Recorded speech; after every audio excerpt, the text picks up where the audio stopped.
कहता विशाखापट्टनम देखा कहाँ है? मैंने कहा नहीं। कहता पहले अपना इंडिया घूम के आ। हालेलुया। आपको बता रहा हूं कि बाइबल में पहले घूमो, पहले बाइबल को देखो और पढ़ो और समझो कि बाइबल किस बात को बयान कर रही है और कहां पर क्या लिखा है और कैसे मानना और कैसे मुझे आशीष मिलनी है। लोग करते रहते हैं, पहली बार आते हैं चर्च में, परमेश्वर 5 करोड़ दे दे, 5 करोड़ दे दे, 5 करोड़ दे दे, 5 करोड़ दे दे, 5 करोड़ दे दे, आमीन। परमेश्वर कुर्सी से कभी नहीं उठता। लोग कहते हैं परमेश्वर मेरे बच्चे को आजाद करा दे, ओ मेरा सरदार जी, ओ मेरा सरदार जी चढ़ा दे, नशा करता। लेकिन जब वही औरत बोलती है हालेलुया, परमेश्वर स्टैंड अप हो जाता है। परमेश्वर कहता है कौन है जो चिल्लाया है मेरे लिए?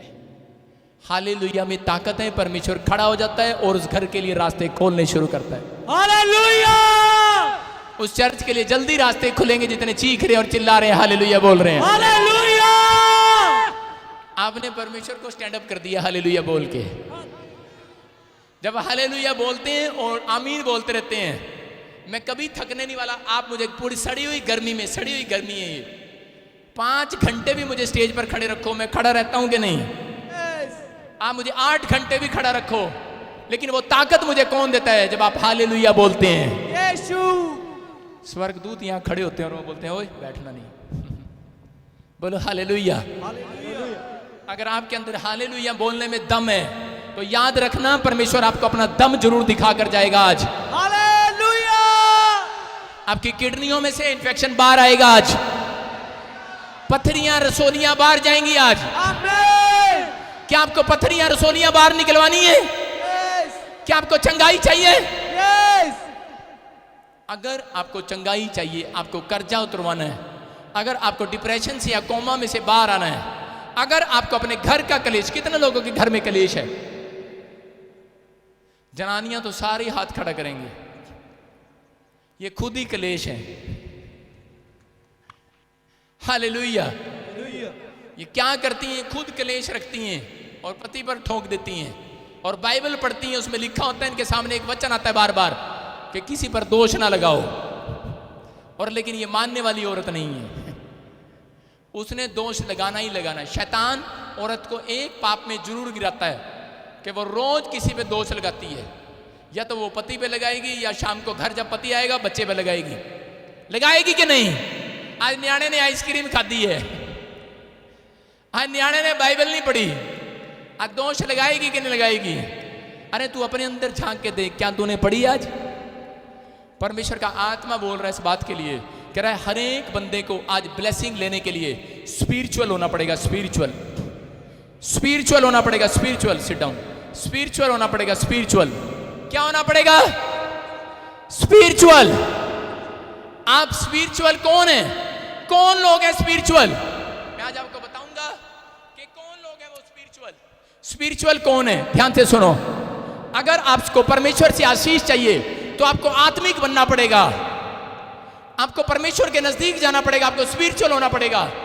जब तक आप स्पिरिचुअल नहीं होते तब तक परमेश्वर आपके लिए कोई तरबूज खरबूजे नहीं भेजने वाला, कोई आशीष आपके लिए नहीं उतारने वाला।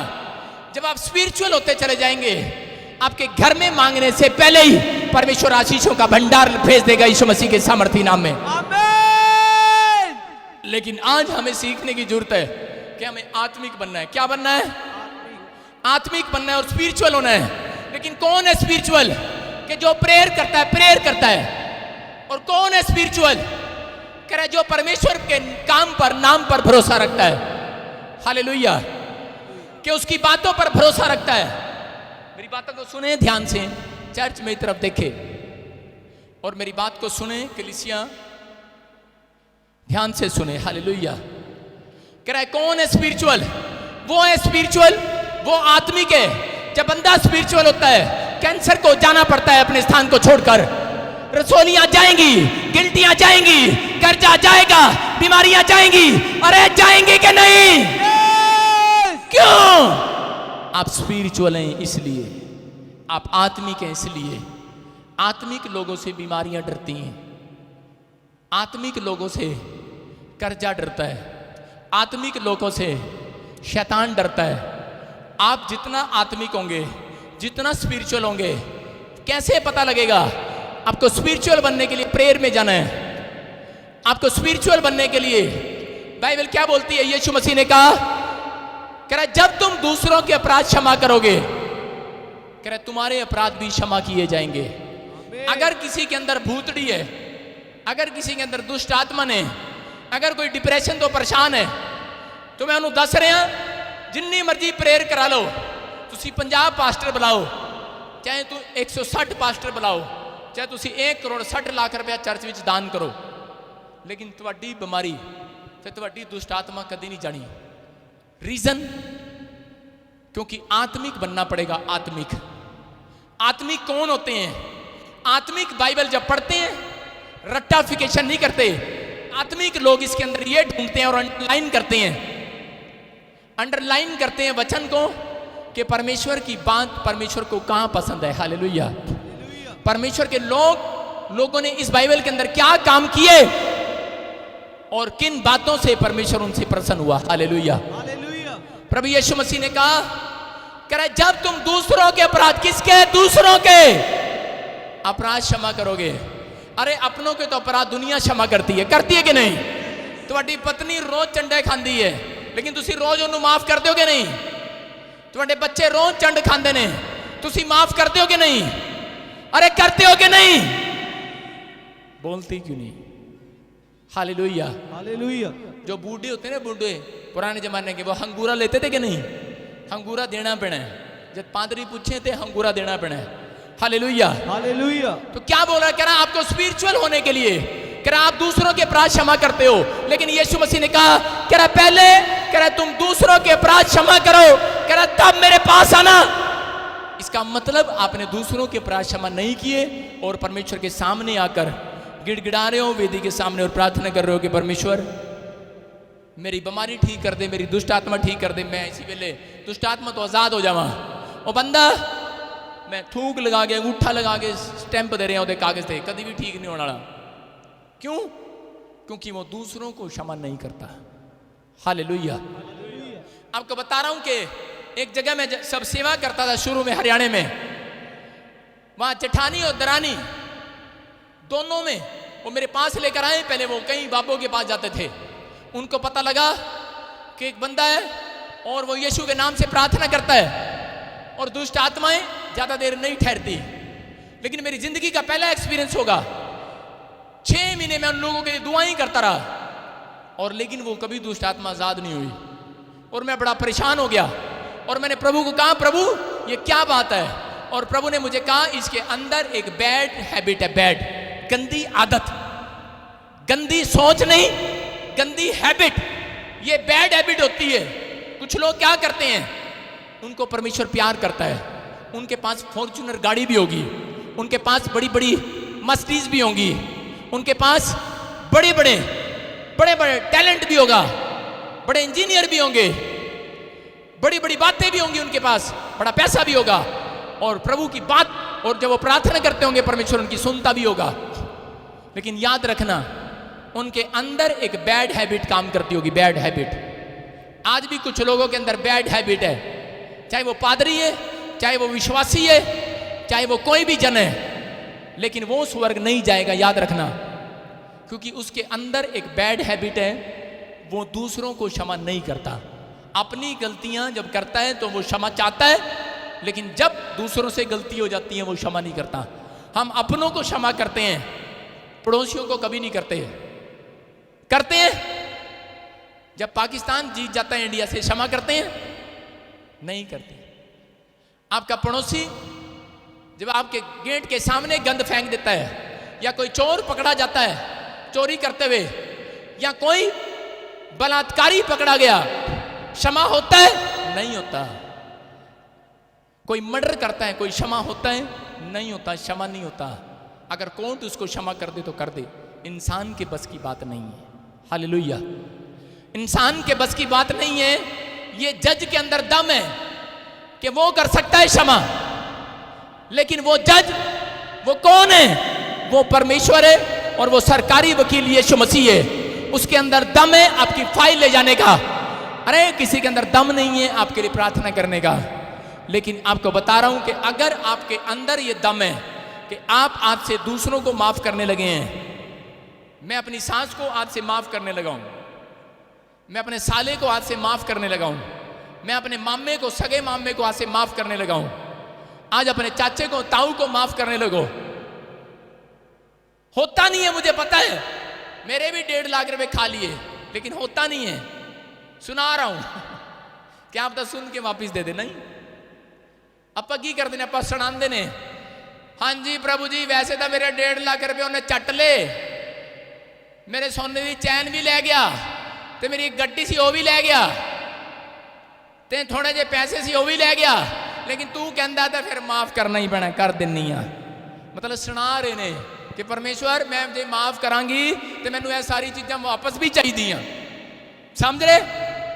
वो माफी नहीं है, वो माफी नहीं है। माफी कौन है? कहता है जिसमें बेनिफिट ना हो। हालेलुया। जिसके अंदर बेनिफिट ना हो। अगर आपकी बात में कोई बेनिफिट है तो शायद आपकी माफिया नहीं है। इसलिए यीशु मसीह ने कहा, कह रहा शत्रुओं को माफ करो। वो जानता था। और जॉनी लीवर क्या बोलता है? कह रहा अरे, कह रहा यार यीशु कैसा सवाल करता है, कह रहा शत्रु भी कोई माफ होता है क्या? हंसता है। मैं उसका स्टाइल देखकर बहुत खुश होता हूं। वो कहता है हर बार, कह रहा अरे यीशु ने क्या लिख दिया, कह रहा अपने शत्रुओं को माफ करो। कहता है यार ये भी कोई बात है? कह रहा कितना कठिन है। कहता है शत्रु माफ होता है क्या? अरे होता है क्या? कौन करेगा शत्रु को माफ? कौन करेगा पड़ोसियों को माफ? वो करेगा जो स्पिरिचुअल होगा, स्पिरिचुअल। जो आत्मिक होगा, आत्मिक। जो आत्मिक होगा, जो यीशु से प्यार करता होगा। Hallelujah, hallelujah. वो दोनों औरतें रोज लड़ती और मेरे पास आती। मैं एक में से दूसरा आत्मा निकालता, दूसरे में घुस जाती, और दूसरे में से निकालता, वो पहले वाली में घुस जाती। और उसी समय क्या हुआ कि उसी समय मैंने उसको बुलाया, अलग अलग करके बुलाया। मैंने कहा बहन, पवित्र आत्मा ने मुझे बताया कि तुम स्पिरिचुअल हो जाओ। तू अपनी जेठानी को माफ कर दे और तू अपनी दरानी को माफ कर दे। 10 दिन नहीं लगेंगे तेरे अंदर से, अगर ये बैड हैबिट तेरे अंदर से चली गई और तू स्पिरिचुअल बन गई आज। अरे स्पिरिचुअल लोगों के अंदर ताकत है, आत्मिक लोगों के अंदर ताकत है परमेश्वर के वचनों और उसके डिसिप्लिन को मानने की। हालेलुया। अरे स्पिरिचुअल बंदा दशवान दे सकता है, आत्मिक बंदा दे सकता है। जो आत्मिक नहीं है वो नहीं दे सकता, वो लालची है। मैं कह रहा हूं जो आत्मिक है वो माफ कर सकता है। जो आत्मिक होगा, स्पिरिचुअल होगा, वो आए संडे आएगा परमेश्वर के वचन को सुनने के लिए। आएगा कि नहीं? आप आत्मिक के जिन चेहरों को मैं आए रेगुलर देख रहा हूं, आपको आशीर्वाद देने के लिए जा रहा परमेश्वर। आमीन। आप खाली हाथ नहीं जाने वाले। आप जिंदगी में आप जल्दी यहां से नहीं जाने वाले। आपकी लंबी उम्र बढ़ा दी है मेरे परमेश्वर ने। आमीन। आपको बता रहा हूं। अरे भविष्यता कौन है? अरे भविष्यता ने कहा और हिजकिया की उम्र बढ़ी। अरे बढ़ी कि नहीं? और मैं कह रहा हूं जाओ, तुम्हारी उम्र बढ़ चुकी है यीशु के नाम में।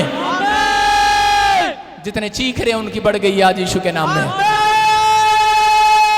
Hallelujah, hallelujah. और क्या हुआ? स्पिरिचुअल। मैंने जब बोला, जैसे ही मैंने बोला, जेठानी कहती, मैंने कहा बहन, कहती ओए पादरी दरानी का नाम ना ले दी। मैं कोई प्रार्थना नहीं करानी तेरे को, मैं मर जाऊंगी, कट जाऊंगी। भूतनी मैनू जिन्ना मर्जी मारे, मैं मर जाऊंगी, दरानी नू माफ नहीं करांगी। मैं क्या भैन जी तू कदी आजाद नहीं होने वाली। मैं क्या चल छड़ परा, फिर मैं दरानी कोल चलता। दरानी नू मैं बुलाया। मैं क्या तू अपनी जेठानी नू माफ कर दे तो तेरी जेठानी आजाद हो जाएगी तो तू भी आजाद हो जाएगी। कहती ओए पादरी, कहती होर किसी नू कह दी माफ कर देंगी।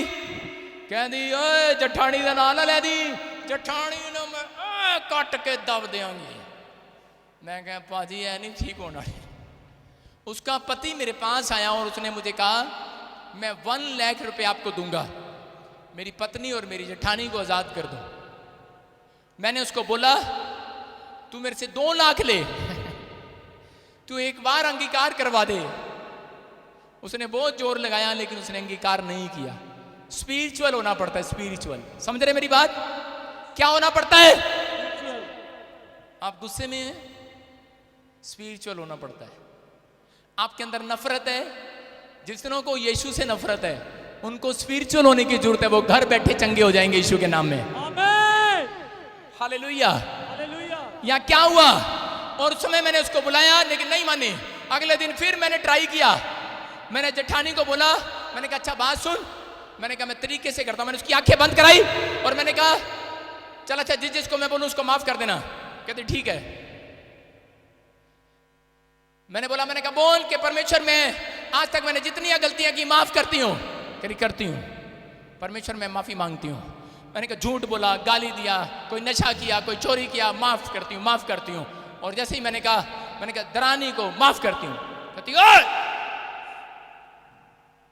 मैंने कहा अच्छा ये तो बता दे। मैंने कहा इसने गलती क्या की है, चल तू मुझे बता दो दे। कहती एने ए किता, एने ओ किता, एने यूं किता, एने अंज किता, एने ओंज किता, एने पेंज किता, एने अंज किता। मैं कहा चुप कर, जो भी किता हुए तो आज माफ करना। मैं कहा तेरी कहानियां सुनने नहीं आया, मैं आई एम पादरी।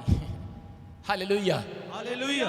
मैं तेरे वाले ऐस करके आया कि तुम मैं तेरे वास्ते प्रार्थना करा ते तू आजाद होवे। Hallelujah hallelujah. आज से 7 साल पहले की बात है और परमेश्वर के आत्मा ने उसको बताया। जिस रात उन दोनों ने एक दूसरे को माफ किया मेरे कहने पर, आपको बता रहा हूं कि वो इतने स्पिरिचुअल हो गए। उनमें से एक आज मेरी मिनिस्ट्री के अंदर पादरी है, वो औरत।